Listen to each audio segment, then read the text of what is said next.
What's good, Des Moines? Welcome to another episode of Invitation by Invictus. Today, I have my friend Mitch Matthews here to talk.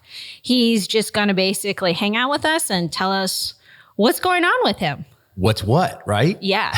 Yeah. So for the average viewer that doesn't know who Mitch Matthews is, break it down for us.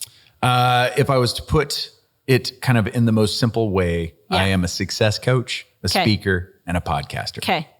So who's your typical clientele?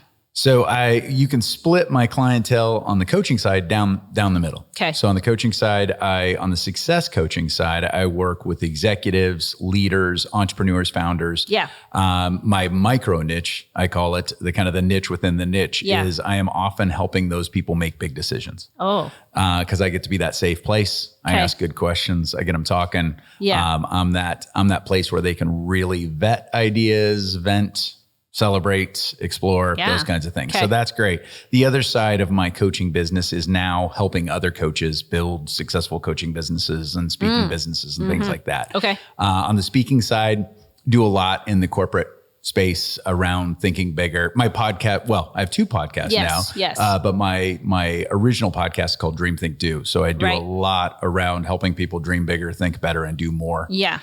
So my talks are been around for a while. A while. Yeah, we started it. We came over on a wagon train and then we started about 7 years ago. So yeah, it's crazy to think about. But it's like this. It's a fun thing to do where you get to really have great conversations and put that out in the world.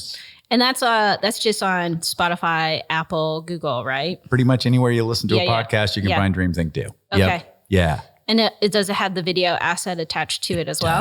It doesn't. So it's just strictly audio. Just strictly audio. Okay. We do have some of the interviews up on a YouTube channel as well, but we really focus on the audio just because, as we've talked about, it's important to figure out, maximize what you do well. Correct. And then fill in those gaps when it makes sense. But what we really do well, what I do well is ask questions. I just love asking questions and talking to people. So that's where we really focus, our value and try to bring the most value. And then there are opportunities where we're able to capture video and then talk with people. But I'm talking with people. A lot of my interviews are with people from around the world. So we're somewhat limited in what we can do with video. But I say that you would be able to come up with something. Well, no, in my mind, it's like you could do Zoom, but Zoom's DPI quality is like 660 on a good day. Right. It's kind of grainy. Right. And then everybody's like, ooh, I'm going to put this cool backdrop. And it's like, as soon as they move. Don't do the fake background. Yeah. There's nothing worse than somebody leaning back and losing their head. It's just so sad. Yeah. Or like you see what room they're really in. And it's like, that room's better than your backdrop. Exactly right. So, just stick with that. Yeah. Exactly. So we have a lot of fun with it, and it's been great. And been able to interview great people that people have never heard of, but I've also been able to interview people like Brendan Burchard or Jillian Michaels from Biggest Loser, or Lewis Howes, Michael Hyatt, a number of bigger name people too, which is great. Good old Jillian. Yeah, right. She was hilarious. Yeah. She was straight up hilarious. Yeah. Jillian's become somewhat controversial these days. Yes, she has. There's no doubt about it. And she knows it. And it's one of those, it was interesting to kind of get to talk to her about that too. So yeah, it's kind of fun with Dream, Think, Do, it's allowed us to have a lot of different conversations. That umbrella of dreaming bigger, thinking better, and doing more really allows for a lot of different conversations. So, it's so universal, right? Yeah. You can use that in all parts of your professional life and personal life. Right. Exactly. So, yeah. I've enjoyed it immensely. It's one of those where it's kind of like this for you probably is, I do it so that it winds up being a benefit to the audience, right? I want it to be a great experience. I want it to be a blessing to everybody that listens. But selfishly, I also enjoy the heck out of having those conversations. So, it's pretty great.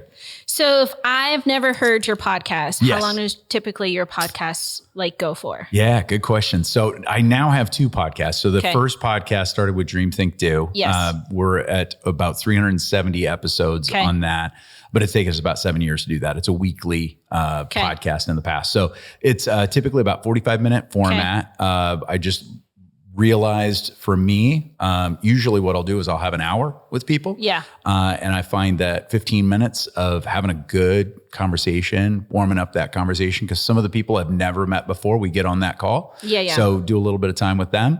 Then we hit record. So generally the episodes are about 45 minutes. Okay. With my brand new daily podcast, that actually we've decided to do completely different format, documentary style, those kinds of things. Okay. Those are 10-minute episodes, 10 minutes or less. Okay. Just quick hit, daily dose of encouragement. Yeah. We're in, we're out, and it's over. And that's called? Encouraging the Encouragers. Yes. Yeah. Where'd you come up with that? So the idea of it actually came on a hike when I was in the mountains in Oregon. Okay. Which mountain? I don't know. But because it's kind of a funny divine timing kind of thing where I was going towards one hike at a national forest. I was out there for a talk. I'd given a talk on a Tuesday night. Okay. And you know how events, back-to-back events, I was tired. I was all of that. I delivered my keynote. I said goodbye to everybody. We had a great event. Okay. I left. Everybody thought I got on a plane, but I actually went back to my Airbnb and then hiked for a couple of days, which was great. But while I was in the mountains, took some time to just be alone, to pray, meditate, all those things. And I just was praying about, all right, what's this next season? What do I need to focus on in this next season?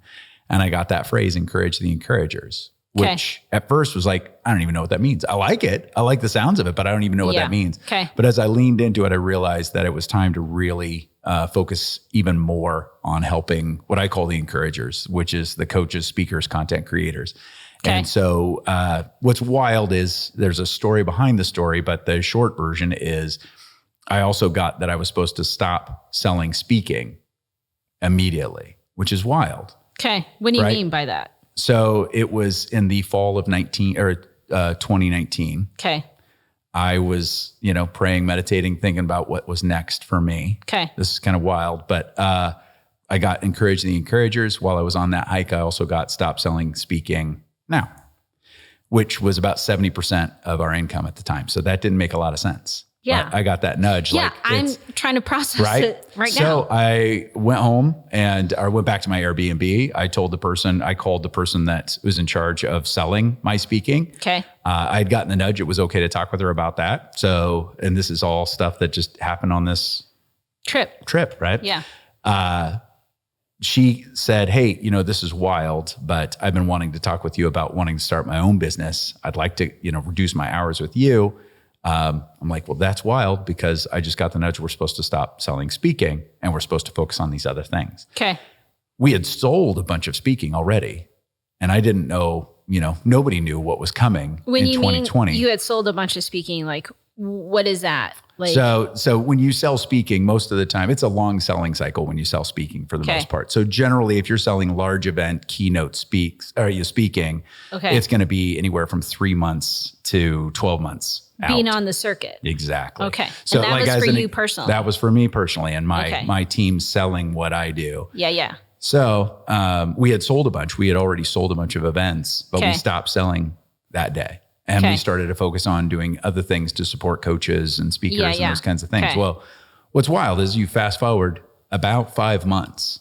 I was driving home from an event, the last event we had sold, and this thing called COVID had just broken out. Wow. And the event planner called me on my way home from that event saying, you realize that if we'd had the event tomorrow, we couldn't do it because we just got shut down. And everybody had gotten shut down. So that was about March. 5 months before. Yeah, it was about. I had gotten the nudge to stop selling speaking and start to focus on our online training and support and those kinds of things, which is wild. I feel really blessed by that, and it gave us about 5 months heads up to be able to start making that transition. So we were able to make that transition and really started to sell a lot more online training. That's called divine intervention. It is wholeheartedly divine intervention. Or serendipity. Yeah, I put it in the divine intervention. But if that's kind of not your brand of vodka, it can be serendipity. For sure. But it's it was wild. And I truly believe it was prayer. And I just know when I make time for that, it's amazing coming to some of the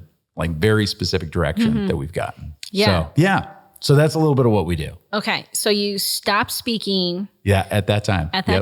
Started focusing more on online. So our online programming, that's another thing that we do.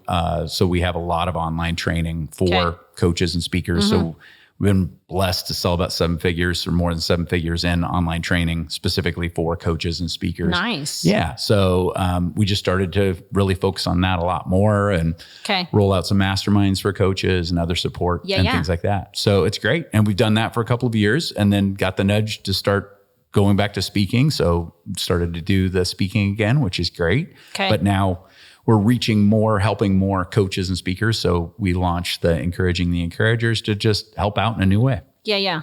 And when you say we, do you have a team? I do. I have a small team. Some of those folks work just for me, and then we work with some freelancers and great people like you. Yeah. Okay. That's dope. Right? I mean, collaboration is a powerful tool. I don't think people really truly embrace. Yep. That's exactly right. Well, and it's wild because I came up through corporate. I know you did too, but I came up through corporate, had a great run, specifically in the pharmaceutical world. But then my last position in the pharmaceutical world, I got promoted into a bad fit job, which very quickly started to just kill my soul. Yeah, soul crushing. Yes, exactly. And so I started to look at other things. That's when I came across coaching. Actually, my wife found this article about a life coach. She's like, you should look at this. This is what we should do. So I started to explore those things. And then very early on, I moved into that, which is great. But I also stayed open and stayed connected to some of my connections within the pharmaceutical world and consulting and those kinds of things.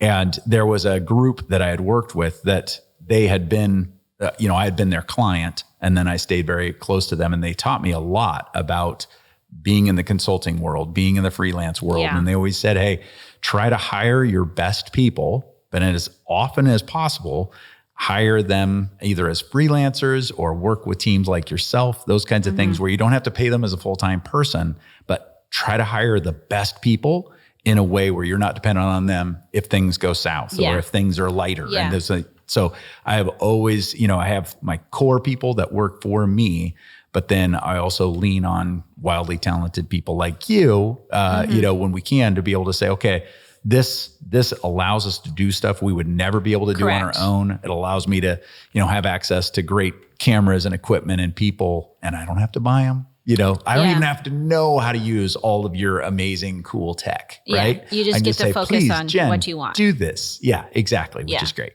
Yeah. I think that's a really good idea that I think more people are slowly shifting to. Yeah.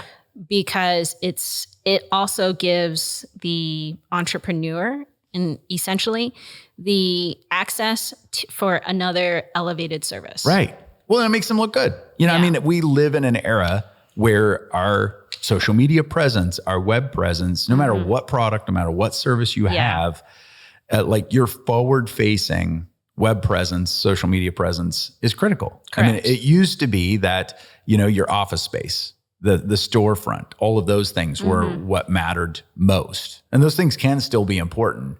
But now it's more, what's your forward facing, right? Like, especially from a web-based or a social media-based presence, because if somebody hears about you, somebody hears about your product or your service, they're going to go to Google, right? They're just going to hit that immediately and go, all right, what do they see immediately? And if it's stuff that really makes them look good, not from a superficial standpoint, like, hey, how are you? Yeah. But like from is it good quality, and is it good content? Is it good, all those kinds of things? Does it represent you well?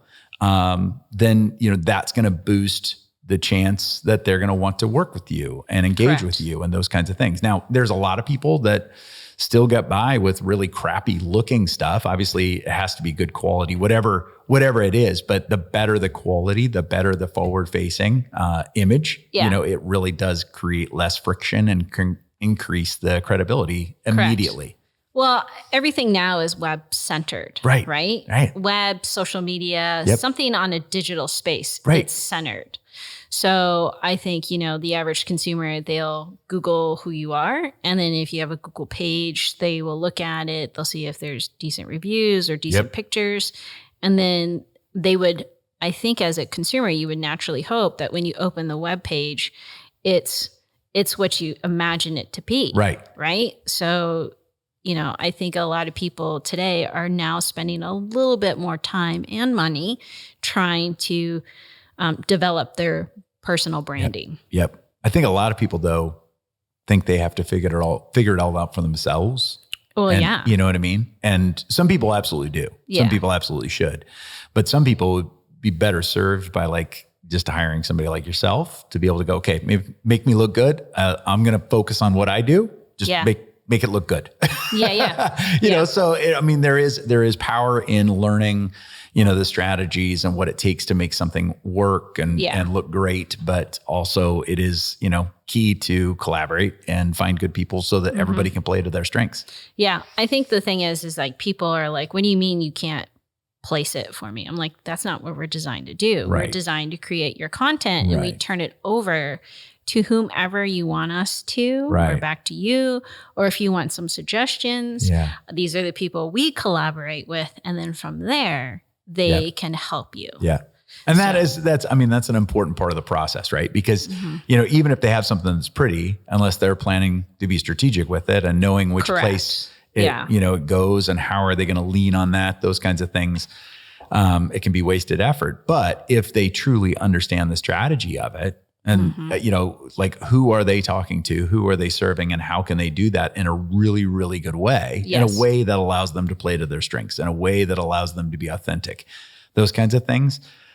Boy, it can make all the difference, especially again, if it looks good. Yeah. Right? If it sounds good, it's all those things. Yeah. If it quacks like a duck, walks like a duck. Yeah. It's a duck. Exactly right. Yeah. Exactly right. For sure. Yeah. So under the Mitch Matthews brand, you help consult and help push these people, individuals, businesses into that path. Yep. So on the, when I'm working with my executives and, leaders and founders, I'm helping them take oftentimes their mindset to the next level, which then allows them to take their business to the next level. So I've helped businesses really grow and, executives and founders and entrepreneurs, sometimes, 2x to 10x their income, those kinds of things, which is great. And then on the speaking side and the coaching side, working with clients that are wanting to do the same thing. I say, hey, I want you to learn what I did to be able to create a solid 6-figure business that's sustainable, that's something that you love as opposed to something that kills you, all of those things. I just want to help those people do that faster than I did and avoid some of the pitfalls and pains that I did. And under the encouraging the encouragers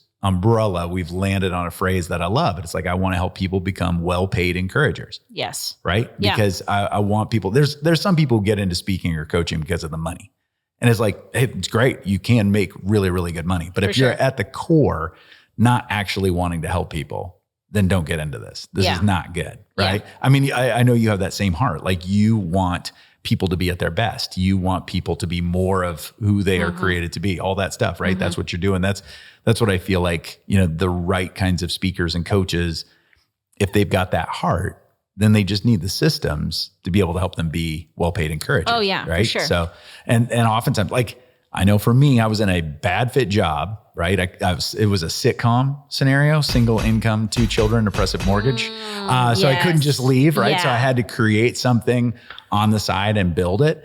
And that allowed me to then go and build something that I love, right? So it's just, I love seeing those people and helping those people do that. Yeah.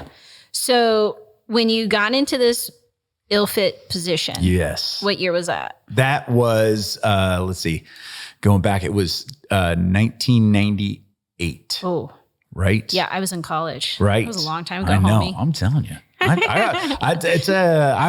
am a 52-year-old now. Okay. Yeah, that's right. Yeah, 52. So it's one of those that I got into it thinking it was going to be a great fit, a good move for my family, all of those things. And Pharmaca back then was like, it was a cool gig. It really was. Because when I first got into it, it was a science-based sell and it was a relationship-based sell. Correct. And when I first got into it, I was living in Montana. So I had Montana, Wyoming, and Idaho. So I said, I had God's country as my territory. Correct. So I literally and my doctors didn't want to go golfing. They wanted to go mountain climbing. Yeah. Right. Like it was a great job. Yeah. And then I got promoted into training, which was awesome. It was a great fit, but that moved us to Chicago. And then I got moved back out. I took the opportunity to move back out to a specialty sales because I thought it was going to be a good fit for my family, for our life, all of those things. And just almost immediately, it was terrible. Just crushed you. It crushed me. Not a great product, not a great, all these kinds of things. Yeah. All of it added up. A lot of bad things happening within the organization at the time, all those things. So it's just, I'm grateful for it though, because I realized that pharmaceuticals was a great bridge opportunity for me. Correct. I learned a lot. Yeah. I made a lot, all those things, right? But it was not where I was supposed to spend the rest of my days. So I'm grateful. And I look at this when I interview people, I look at coaches and speakers that have helped, all of those things. There's usually a catalytic moment that looks like a setback. Yeah. But it's usually a setup. It's an opportunity waiting to happen. Absolutely. It was a huge wake up call for me because I know that had I not moved into a bad fit position, I could have probably spent another 20 years easily in that industry. And, I could have ridden it out. I know it's changed dramatically, all those things, but I am grateful that catalytic event woke me up. And it was painful. It was brutal. My wife was literally worried about me kind of losing my soul because a part of me was dying every day I was driving to that job. But it was the thing that made me realize this is not what I'm meant to be. I need to figure out what it is that I'm meant to be and do. So that it allowed me to do that and kind of turn up the heat and speed on that. So how long did it take you to build your business? Yeah, good question. So I started to do coaching. I found coaching and then started to do it on the side. It's one of those things we set a goal of saying, okay, I can't do it full time. I would love to just quit and just start doing this, but we weren't in the place to be able to do that.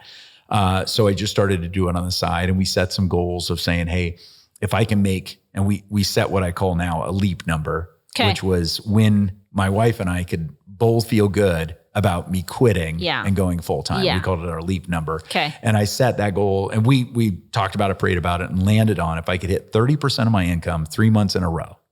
Okay. Right? Yeah. That probably meant that my systems were in place to then be able to say if I devoted all my time to it, then I could probably replace my income. For sure. Right? Yeah, if you're at 30. Yep, exactly. So that then allowed us to work towards that together. It gave us something to pray for. It's like, hey, when we hit that, that's the mark, right? Yeah. So first month we started on that plan, I hit it. I was like, oh yeah, just give me 2 more months, I'm good. Second month, nothing, right? Okay, well, I got to work on my systems.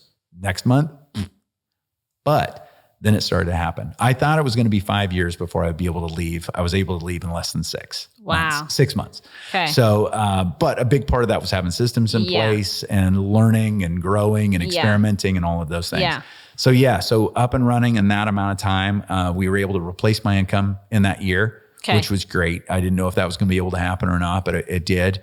And then we've been able to just grow it from there since. So 1999. In 2000, basically 2001 is when I left pharmaceuticals. Okay. Yep. That's dope. Yeah, it was pretty cool. And so how did you guys get to West Des Moines? So great question. So I grew up in Newton. Oh. Yeah, right? Okay, you're an Iowa boy. I am an Iowa boy. My wife grew up just outside Okoboji, a little farm community outside of Okoboji. We met at UNI. So I graduated from Newton. I'm kind of a weird kid. I decided that I was kind of fascinated with England and I loved history. Oh yeah, so me too. I had this weird goal of what's it like? How do they teach American history in England? Oh. So I went and lived in England for a year. Right? Yeah. Fascinating. They teach it a lot different. Their take on the American Revolution, very different perspective. I already know, dude. Exactly. So it was fascinating. So I went and did that for a year, came back, went to UNI. My wife and I met at UNI. Nice. Then went and lived in England again for a little bit. But then when we graduated from UNI, went and lived in Montana. Okay. That's when I got into pharmaceuticals, got promoted to Chicago. Lived in Chicago for a while. Then we decided we started having cubs. We had our 2 boys. Your 2 boys. And said, okay, it's time to go back to Iowa, live in Iowa, vacation other places. Correct. So that's what we did. And originally when we moved back, we moved to a little actually quite a big house outside Huxley. Okay. Did that for a couple of years, but then wound up moving to West Des Moines because we got connected with a church here and with friends here and that kind of stuff. And grew up in West Des Moines. Our boys are graduates of Valley, and it's been great. Yeah. Yeah. I actually told the kids, I was like, this guy that's this giant in the speaking world is truthfully in our backyard. It's like he lives in West Des Moines. And they're like, what? And I was like, yeah, he's like the speaking coach of like all the speaking coaches. Yeah. Oh, well, I appreciate it. And they were kind of like, what? And I was like, freaking Google the dude. That's exactly right. And he's an introvert. So he works out of an office. My team is all over. But I work out of my office above our 3-car garage in West Des Moines, and I am an introvert. So it's my introvert's paradise. It's absolutely perfect. But the best phrase that I've heard about introverts, this actually came from a kid I just recently hired as my photographer. And it just rings inside of my head all the time because so many of my kids that work for me are introverts. Yeah. She's an introvert that's learned to be an extrovert. Yeah, absolutely. That's you. Yeah. Oh, it is absolutely. So I am an introvert who actually likes people. And the best test, because you can do Myers-Briggs, you can do a number of different assessments, right? To say, okay. But I say the best way to test whether you're an introvert or an extrovert is at the end of a long day when you're spent. How do you get restored? Do you get restored by grabbing 5 of your closest friends or maybe 10 and going out and having drinks and talking and just celebrating the day? Or do you go and, find a glass of wine, quiet corner, read a book, maybe chill out, just you, maybe one other person. Yeah. If that's how you restore, you lean towards introvert, right? It doesn't mean you don't like people. Some introverts don't like people, but it's for other reasons too, right? But most introverts don't mind people as long as they're finding a way to restore. Yeah. And that's the big thing. Okay. Yeah. Okay. What's your Enneagram number? I know you've done I don't this. know. Really? No, I don't. Well, I did it a couple of years ago, and it's a number of people have like, oh, I want to do this with you. I want to, all Whitney? that kind of, Whitney, Whitney absolutely. For sure. She does it all for my entire team. Oh, it's amazing. It's a really, really cool thing. We haven't done it yet. I know. Okay. Yeah. I'd like to know what I wouldn't be surprised if you're not a number 2, a helper. Whitney is awesome. We've got to collaborate on a number of things, and she's been a coaching client of mine. She's fabulous, and she has offered to do that a number of times. So I need to take her up on it. You should. Yeah. You should. It's kind of creepy. Right. Like Hunter will tell you it's creepy how like she just pegs you. Yeah. Well, she'll do that like raised eyebrow thing. Like, I think I know what you are. And I'm I'm kind of an anomaly wrapped in an enigma. I see your tendencies. Exactly right. Okay. So Mitch, what is coming up for you in the next couple months? I love it. So what we're doing right now is we're building, encouraging the encouragers. I'm very open as people are listening to that. I'm very open to say, hey, listen, I'm not going to try to sell you anything for the first 2 months. I'm just going to deliver content, love on you well, serve you. Okay. But then in early 2023, we're going to roll out some new programs to support coaches and speakers at whole new levels. Dope. So we're really, really excited to be able to do that because we want to be able to impact more and more people. I have this weird goal that I want to help launch 1 million dreams in my lifetime. Oh, and we have done events. I do a lot of speaking. I've worked one-on-one. Yeah. We've helped, about 2,000 coaches so far, but I did the math recently because as I mentioned, I'm 52. So I'm closer to the end than I am the beginning, probably. Wow. So it's that whole thing, right? Of going, okay, let's do the math. So I figured out if I train up 20,000 coaches. Oh, wow. Right? Yes. If I train up 20,000 coaches and they're all paid well to encourage, they could help at least 50 people each. And then that gets me to 1 million. Okay. Right? Okay. So it's like, that's the new goal. So you need 18,000 more coaches. Yeah.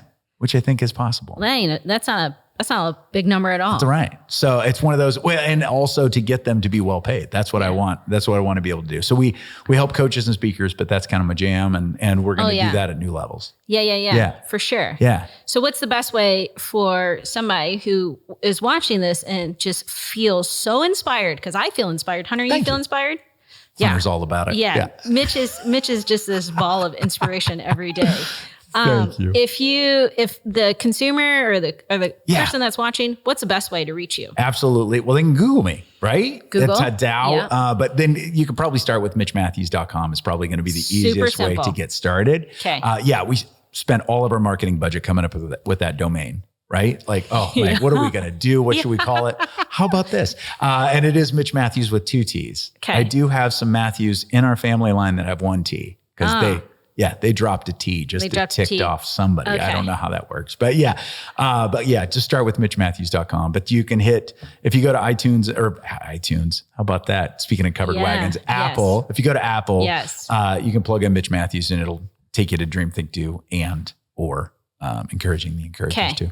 And if there's somebody that's, that would love to be on your podcast, is this something that you offer as well? We do. So, people can reach out through the podcast. Okay. It's a blessing of being in the top 0.5% of podcasts is we get approached a lot. Yes. So I say, hey, put your best argument together. Listen to some episodes. Tell us why you like Dream, Think, Do, because I'm needy that way. But also tell me why your message would really fit. Yes. Like we get a lot of people that reach out, and this is a little strategy.